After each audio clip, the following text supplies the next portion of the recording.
કારણ કે યાદ રાખજો કે જે વ્યક્તિ ગમે એવો મોટો સિંગર કલાકાર મોટિવેશન સ્પીકર થઈ જાય, મંદિરમાં તો એને ચપ્પલ કાઢીને જ અંદર આવવાનું છે ને. આ મંદિર છે કલાકારોનું, દાતાનું, અને જે લોકો ડોનેશન કરે છે ખાસ. અને હજી હું ટીમને કહું છું કે એવા કેટલા ડોનેશન છે જે તમે ભૂલી ગયા છો લેતા. ટીમને પણ મજબૂત કરવાનું કહું છું.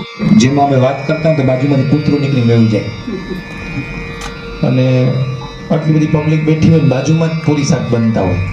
હવે એની સુગંધ આવતી હોય ને અમારે સમજાવવાનું હોય લોકોને કે દાન કેમ લેવું. પણ અત્યારે એસી હોલમાં આપણે બોલબાલા ચેરિટેબલ ટ્રસ્ટની વાત કરી છીએ.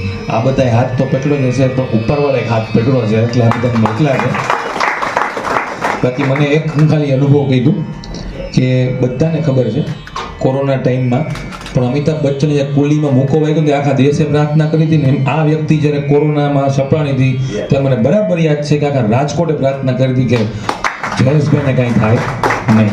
જયેશભાઈનો ઋણાનુવાદનો કોઈ કાર્યક્રમ નથી, હું ઋણાનુવાદની વાત કરું છું, ત્યારે ઋણ ચૂકવવાની વાત છે.